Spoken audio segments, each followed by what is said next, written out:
आज हम लोग अपने हिंदी की पाठ्य पुस्तक वंदन का अध्याय 1 का अध्ययन करेंगे। अध्याय 1 का शीर्षक है हिमालय। हिमालय शीर्षक यह एक कविता है जिसके रचयिता सोहनलाल द्विवेदी हैं। सोहनलाल द्विवेदी का जन्म 22 फरवरी 1906 ईस्वी को उत्तर प्रदेश के फतेहपुर जिले में हुआ था। इनकी प्रमुख रचनाओं में भैरवी, कुणाल और बांसुरी है तथा इन्होंने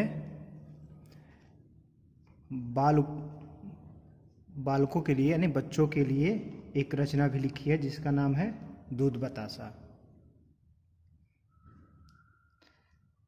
इनको राष्ट्र कवि की उपाधि मिली हुई है और भारत सरकार ने इन्हें पद्मश्री पुरस्कार से भी सम्मानित किया है। हिमालय कविता में कवि ने हिमालय से हमें क्या सीख मिलती है यानी प्रकृति। हिमालय क्या है? प्रकृति की एक हिस्सा है।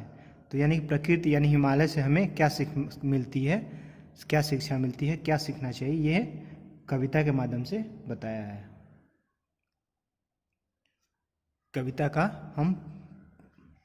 हम गाएंगे।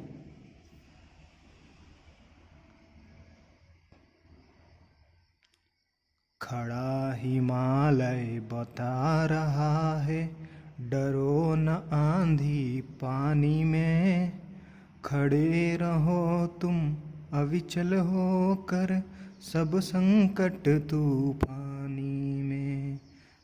डिगो न अपने प्रण से तो तुम, सब कुछ पा सकते हो प्यारे।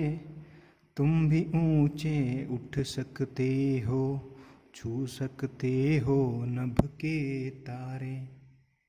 अचल रहा जो अपने पथ पर, लाख मुसीबत आने में। मिली सफलता जग में उसको, जीने में मर जाने में। इस कविता के माध्यम से कवि कह रहा है कि जो हिमालय है वो बता रहा है कि कितना भी आंधी पानी हो, अपने पथ पे स्थिर रहना चाहिए, खड़ा रहना चाहिए, डरना नहीं चाहिए और खड़े होकर हमें मुसीबतों का सामना करना चाहिए। अडिग रह के, स्थिर रह के अपने आने वाली मुसीबतों का सामना करना चाहिए, उनसे डरना नहीं चाहिए। फिर है डिगो ना अपने प्रण से तो तुम सब कुछ यानी सब कुछ पा सकते हो प्यारे। यानी कि जो अपने पथ से नहीं डिगा है, अपने प्रण से नहीं डिगा है, अपने प्रण पे दृढ़ निश्चय, अपने लक्ष्य पे दृढ़ रहा है, वो सब कुछ पा सकता है। वो तुम अगर अडिग रहो तो तुम ऊंचे उठ सकते हो और आसमान को छू सकते हो, यानी कि सफलता पा सकते हो। फिर अगली पंक्ति है, अचल रहा जो अपने पथ पर, लाख मुसीबत आने में। मिली सफलता जग में उसको, जीने में मर जाने में। यानी कि कवि कह रहा है कि अपने पथ पे जो अचल रहा, यानी कि अपने पथ से जो नहीं भटका, अपने पथ पे चलता रहा, अपने लक्ष्य की ओर चलता रहा, वो चाहे कितनी भी मुसीबत हो उसे सफलता जरूर मिलेगी। हम इसका शब्दार्थ देखेंगे। शब्दार्थ में क्या है? अविचल। अविचल मतलब कि जो अपने पथ से विचलित नहीं होता है, यानी कि स्थिर रहता है, दृढ़ रहता है। अचल, अचल मतलब अडिग। डिगो यानी कि मतलब हटो। तो क्या है इसमें? डिगो ना पथ से, यानी कि हटो ना, अपने पथ से नहीं हटो। तो क्या है? डिगो मतलब हटो। मुसीबत, मुसीबत मतलब कठिनाई। प्रण, प्रण मतलब प्रतिज्ञा। सफलता यानी कि किसी भी कार्य का पूर्ण होना यानी पूरा होना। नभ मतलब आकाश और जग मतलब संसार या दुनिया। आओ अभ्यास करें। इसमें है प्रश्न, सोचिए और बताइए।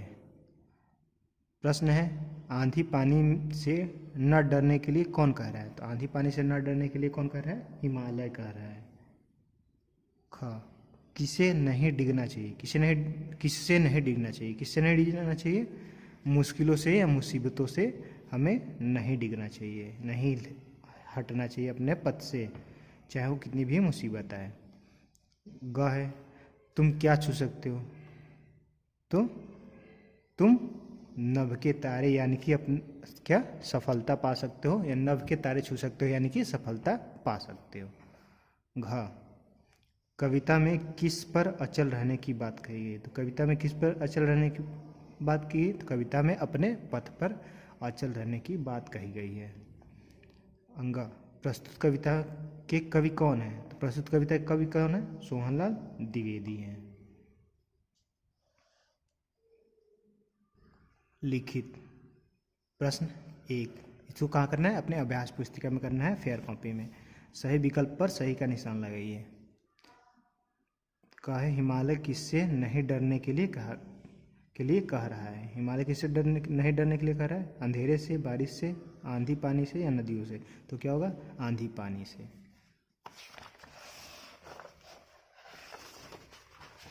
अगला प्रश्न है ख, प्रश्न है हिमालय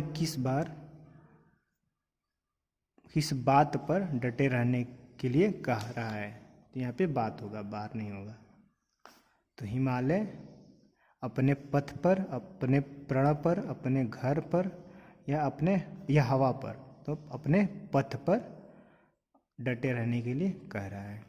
हिमालय ने क्या आने पर अपने पथ पर अडिग रहने के लिए कहा है, तो हिमालय ने बरसात, धन, लाख मुसीबत, खुशियाँ, तो हिमालय ने लाख मुसीबत आने पर, इसका उत्तर हो जाएगा सी, ग का सी। दूसरा, निम्नलिखित पंक्तियों को पूरा कीजिए, तो इसको कविता से हमें देख के इसको पूरा करना है। प्रश्न 3 है सही जोड़े बनाइए, इसमें सही जोड़े बनाना है, यानी कि जो कॉलम 1 है और कॉलम 2 है, इसमें सही, इस जो संकट, इसके सामने क्या उसके जोड़े लगेंगे, उसको सामने लिखना है। तो संकट, इसका क्या होगा, मुसीबत, क्या होगा, मुसीबत, तो संकट के सामने क्या लिखेंगे, मुसीबत। जग, जग मतलब क्या होता है, संसार, तो जग के सामने क्या लिखेंगे, संसार। अविचल, अविचल मतलब स्थिर, मतलब विचलित नहीं होना यानी स्थिर रहना, तो इसके अविचल के सामने लिखेंगे स्थिर। वैसे ही नभ, नभ मतलब आकाश, तो नभ के सामने लिखेंगे आकाश। प्रण, प्रण मतलब प्रतिज्ञा, तो प्रण के सामने लिखेंगे प्रतिज्ञा। इसे हम अपनी अभ्यास पुस्तिका यानी फेयर कॉपी में लिखेंगे। प्रश्न 4, निम्नलिखित प्रश्नों के उत्तर लिखिए। हिमालय पर्वत संकट में कैसा बने रहने की शिक्षा देता है, तो हिमालय पर्वत संकट में अविचल बने रहने की शिक्षा देता है। ठीक। प्रश्न ख, यह कवि अपने लक्ष्य को कैसे पा सकता है, तो कवि अपने लक्ष्य को अपने प्रण पर अडिग रहकर पा सकता है। ग, सफलता किसको प्राप्त होती है, तो सफलता किसे प्राप्त होती है, जो अपने पथ पर अडिग रहता है उसे सफलता प्राप्त होती है। कविता में हिमालय पर्वत की कौन कौन सी विशेषताएं बताई गई हैं, कविता में हिमालय पर्वत को निडर, अडिग, दृढ़ बताया गया है। क्या है, कविता में हिमालय पर्वत को निडर, अडिग, दृढ़ बताया गया है।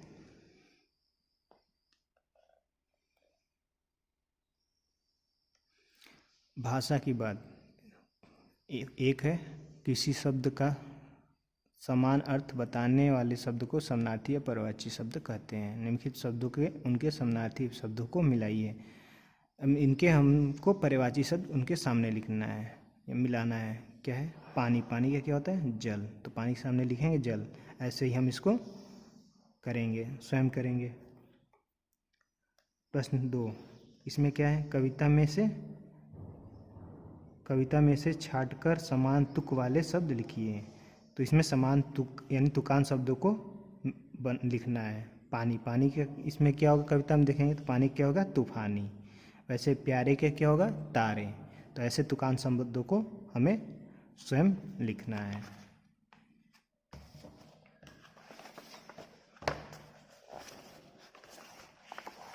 अगला प्रश्न है संधि विच्छेद कीजिए।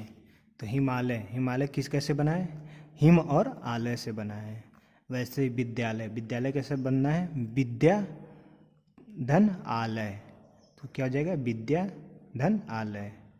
पुस्तकालय, पुस्तक धन आलय, पुस्तक मतलब किताब और आलय मतलब होता है घर, यानी कि पुस्तकों का घर, तो क्या हो जाएगा? पुस्तकालय, तो पुस्तक आलय। वैसे ही भोजन धन आलय, तो क्या हो जाएगा?